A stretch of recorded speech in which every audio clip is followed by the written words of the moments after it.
नमस्कार, मी आणि मधुकर सोनवणे आज आलो जाफराबाद तालुक्यामध्ये धोंडखेडा बुजुर्ग यांच्या जिजाऊ काय गुरुजी ते Jijau hitech nursery Jijau hitech nursery यांचे मालक आहेत भरत पाटील सोळो यांची गार्डन आम्ही बघण्यासाठी आलो. या गार्डनचं वैशिष्ट्य म्हणजे जमीन ही जवळजवळ 22 एकर आहे. 22 एकराच्या नंतर पूर्ण जमीन ही झाडांनी त्या माणसाने आच्छादित केलेली आहे. पुऱ्या बाउंड्रीवर सागाची एकदम कुंपण टाईप लावलेले त्यांनी पूर्ण झाडं दिसत आहे. त्याच्यानंतर आम्ही गेटमध्ये एंट्री होतो. त्यांच्या गेटमध्ये एंट्री झाल्याच्या नंतर राईट साईडला त्यांची राईट साईडला 2 एकराची बाग आहे आंब्याची.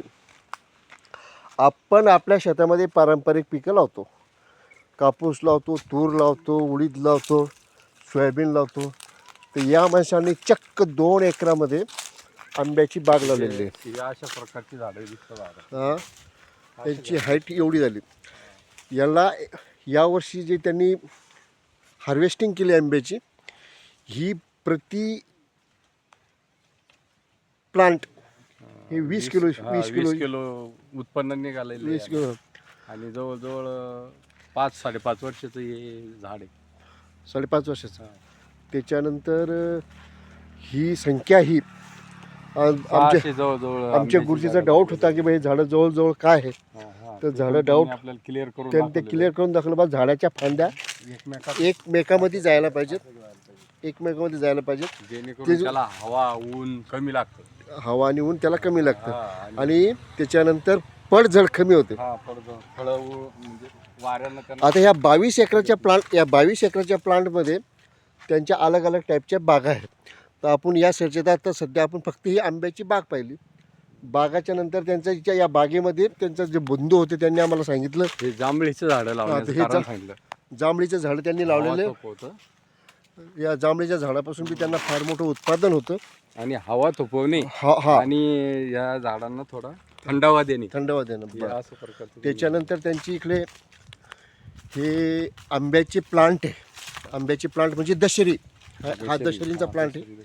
दशेरीच्या नंतर त्याच्या पलीकडे आपण त्यांचा 1 ते 2 एकराचा बाग आहे साईडला जांभळीचा बाग आहे ना. तर हा जांभूळ त्यांनी लावलेली आहे.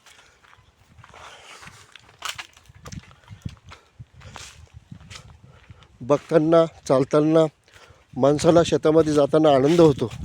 तुम्ही बघत असाल. हे बाई पेरूचं झाड आहे. छोटंसं झाड आहे पण त्याला 6 महिन्याच्या आत 6 महिन्याच्या आत पेरलं तू.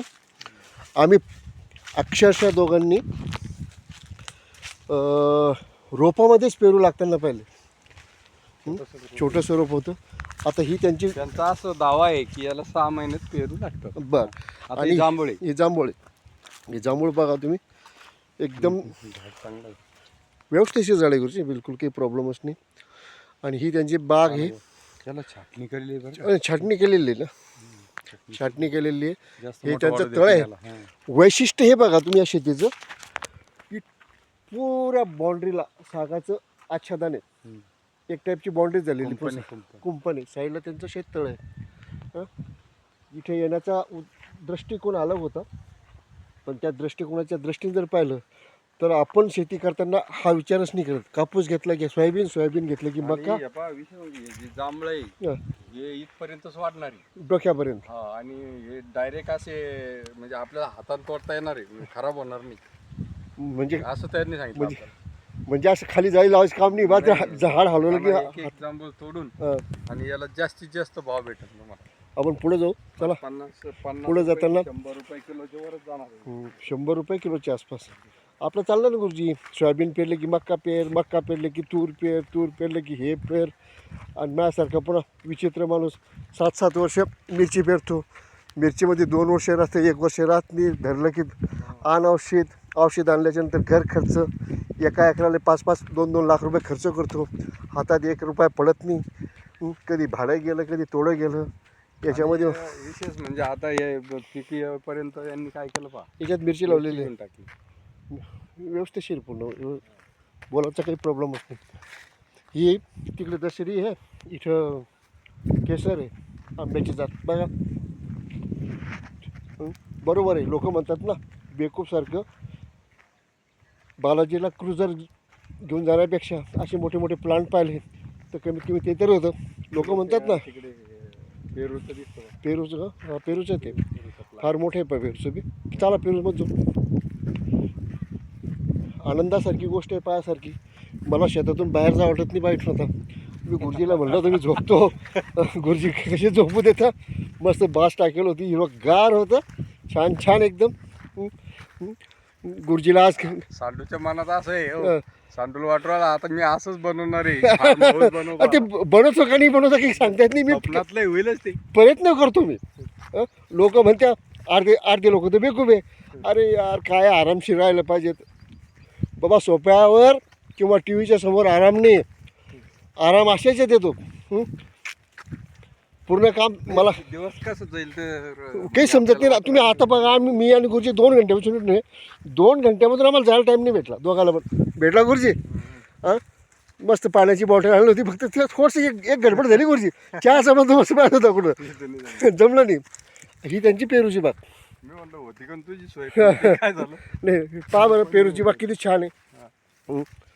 बागे पाहिजे हां पहा आता ती बाउंड्री इकडे आली बघा, बघून घ्या. पाय ते पेरू लागलेला पाय दाखव. कुठं आहे? ते तिथं बघ मध्ये मध्ये मध्ये हात. हा, ते तिथं पा पेरू हा, लागले. पेरू लागलेला आहे इथं. हा दोन जमलं दोन चांगले लागलेले आहे लगेच. छान लागलेले. हा. याला फोमिंगवर आला ना. त्या फोमिंग पेरूचं फोमिंग म्हणजे काय? हा पेरू ना हम्म. या पुरीला फोम भेटतो गुरुजी. फोम हा. टाकला हा त्याच्यावर जंत जुंत काही जात नाही. बरोबर आहे. एकदम मोठा बी होतो तो आणि सगळे सगळे म्हणजे त्याच्यावर बुरशी होत नाही काही गोष्टी येत होती नाही. काहीच नाही, त्याला डाग सुद्धा लागत नाही. हा. या पुढं संरक्षित राहतो होती. हा त्याच्यानंतर आम्ही तुम्हाला ती बाउंड्री दाखवली कशाची सागाची. हा. ती सागाची बाउंड्री ही अशी आली शेड्यावर. हम्म. त्यांनी पूर्ण सागाला बिलकुल आच्छादित केलेलं आहे. या पुढं म्हणजे चौतरफ झाडाचं महत्व या ठिकाणी याच्यासाठी आहे किंवा त्याला ओलावा टिकून राहतो. ओलावा टिकून राहतो. हा जास्त ऊन लागत नाही. दुसरं ऊन लागत नाही काहीच नाही. त्याच्यानंतर हवा थोपती. हवा तो विशेष म्हणजे त्यांनी हवेनं काही बघा, फळं छाटणी पण- पडतात ना, त्यासाठी चालू आहे हे सगळं गुरुजी प्रयत्न. छाटणी पण केलेली त्यांनी पण. त्या छाटणी किती चांगली केलेली आहे. व्यवस्थित आहे. बरोबर आहे. या छाटणीमुळे काय झालं गुरुजी पता आहे? हे झाड एकदम स्ट्रेट चाललं गेलं. हा हा हे आपण लावलं ना त्या का गुरुजी मागच्या वेळेस हा. साग. हा साग तोच आहे पण आपण आहे ना काबिल शेतकरी नाही ना. आपण एकदा लावला. पाणी पाण्याचा तळायला स्रोत आहे. अरे वाव. ही साहेबाची अद्रक पण येतं. त्यांची शिकाई होती. हा साहेबाची अद्रक ही. त्यांच्या शेतामध्ये तळ आहे. त्यांच्या शेतामध्ये तळ आहे. पलीकडे काय पुढं- आथंग पाणी द्यायला किती आथंग- काय कमी होणार पाणी. नाही पण तरी पण त्यांनी एक बँक बनवली ना. ते पाण्याची बँक बनवली. इथं बनवलं त्यांनी, नसलं तरी भरून हे ठेवलं बनवलं. त्यांनी. बँक आहे. इथं शेततळ आहे. या इकडे गुरुजी. हा एक त्यांच्या पण जाम आहे बघा. हम्म. हा हा अरे बाप. या इकडे. ठेवले भारी दिसतो. हा जामतो बघा तू.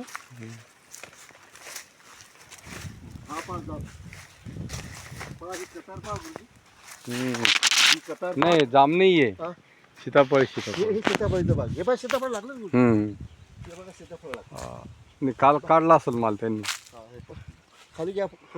हे पाहिजे सीताफळीचं लागलं लागलं ना? हम्म. बहुतेक म्हणजे हा माल काढून घेतला असेल कारण सीताफळाचं सीझन संपत आलेलं आहे ना आता. आहे ना. का नवीन माल लागलेला दिसतोय याला. मला हे नाही हे पाहिजे लागले ना का. हा. पाय सीताफळाचं माल कसं आहे, एकदम छान हम्म. जवळ. हो दिसतं पाय बरं. तुम्ही पावर हातामध्ये घेऊन पहा बरं सीताफळाचं माल. गुरुजी तुम्ही लावू शकता हो गुरुजी. लावा की काय करते त्याला ठेवून. हा? टप्प्याटप्प्यानं लावा वाटल्यास एक एक महिन्या एक एक सगळ्याला फळ आहे बरं का. सगळ्याला फळ. अजून छोटा आहे दिसतंय. वा छान. आणि याला विशेष फोमिंगची म्हणजे गरज पडेल का गुरुजी? बिनरोगी आहे. नाही ना फोमिंगचं काम नाही दिसत त्याला. तसं त्यांना विचारू आपण फोमिंग करायला काय. हे मान्य वाटत नाही का? माल लागलेला आहे. छान आहे. काय आता हे माल बनाच्या याच्यामध्ये आहे. हा बनायचे थोडासा पिवळा झाला म्हणजे. अजून बाकी आहे. आणि ॲक्च्युली काय गुरुजी सांगतो मला फ्रूट खायची मजा प्युअर शेतकऱ्याची जे बरं वर झाडाला लागलं की खाल्लं डायरेक्ट डायरेक्ट खायचं. ते कार्पेटमध्ये काय म्हणजे केमिकलमध्ये पिकवायची गरज नाही. ही जमीन आहे ना. हं. ही जमीन लगे आपल्या बैरबाच्या माळावर जशी ना लक्कची जमीन घेतली तू हं. त्या टाईपची जमीन असं त्या तिथं बी भारी येतो. हो ना. आता काय करायचं फ्युचरमध्ये अशी जमीन लागती त्याला. अशी जमीन पाहिजे. बरं पण पहिलेच सांगितलं. पहा बरं गुरुजी छान आहे का मस्त आहे की नाही बरं आज ब्लॉगला खास बनवून चाललं गुरुजी आपण ठीक आहे कमीत कमी गावाकडे कोणा एखाद्याला पाहायला पाहिजेत की बा अशी बी शेती होती बा कापसापेक्षा मुगापेक्षा मिरच्यापेक्षा मिरच्याचे गो थोडं हो थकून गेलं गुरुजी मी असं का कधी काम न करणारा माणूस मी शेतात दाबून काम केलं पण तरी बी एवढा पैसा नाही भेटला का पैसा मिरच्या लावून पाल्या साग लावला ना ते साग कामयाब झाला नाही बकऱ्या त्या कामयाब झाल्या नाही हे जाफराबाद तालुक्यातलं डोलखेडा गाव आहे डोलखेडा का डोलखेडा आहे डोलखेडा पण ते आज भेटलं ना पाहायला हा आणि प्लॅनिंग त्याची बरं गुरुजी माझी की बा याच्यात कोंबड्या सोडणं ते म्हणतो तुम्हाला आम्हाला कोंबड्या सोडण्याची माझी हा आता तुम्ही सांगा गुरुजी हे जर फळ पिकलं एखादं फळ याच्यामध्ये राहिलं हा हा म्हणजे बागवानाला ते समजलं नाही मग ते पिकून खाली पडेल ना हा. ऑटोमॅटिक कोंबड्या खातील हे त्यांचं म्हणणं आहे हा हा बरोबर संशोधन हो आणि शिकणं याच्यामध्ये फार फरक गुरुजी अच्छा संशोधनामध्ये आरंडी येते हो आणि शिकण्यामध्ये विद्यार्थी येतो हा हा हा मग विद्यार्थी हा माणूस म्हातारी बी झालं हम्म. तरी विद्यार्थीच ती विद्यार्थीचे विद्यार्थी शिकत राहायचं शिकत राहणं जरुरी आहे म्हातारा असो का जिवंत असो हं. आता या साहेबाची हे पाव आदर तिकडे बाया आहे तिकडे आदर काढा नाही. हम्म. आदर काढली का मग काय? हम्म. हा तज्ञ माणूस आहे. आदर कोण निघाली सांगतो मला भाव कमी होतो निघाली ठीक आहे अहो, मग काढावर आली की नाही काढावर नाही आली, पण अजून काढली जरा लहान आहे तर मागच्या वर्षीची बी असू शकते किंवा या वर्षीची असू शकते पालिका ही टाकली बरोबर घेतलं तर हे 10 वर्षामध्ये बी तुम्ही उत्पादन काढलं हे. सागाचे आता कलमा बिन मागून हे किती पैसा होता 100 रुपयाने मी आणली तरी गोष्टी पण ठेवली का नाही मन बेचैन याच्यात नाही मग ती आपली काय झाली कलम कलम वाळून गेली वाळून गेली की बा काढून टाकली या असं बघ. आता हे बा आली निघते अजून ते माणूस आले असतील ते आता 15 मिनिटात जायचं हे तर नाही ती पाहुणे कोणते हे पाहुणे कोणी नाही नाही हे त्यांची किंमत मस्त असते बरं वाटलं गुरुजी पहा बरं एकदम आज वाटलं फ्रेश वाटलं आज फ्रेश वाटलं मग याच्या कशा सोफ्यावर बसल्यापेक्षा याच्यापेक्षा लोक म्हणतात बा तुम्हाला आराम पसत नाही हां लोक म्हणतात मला आराम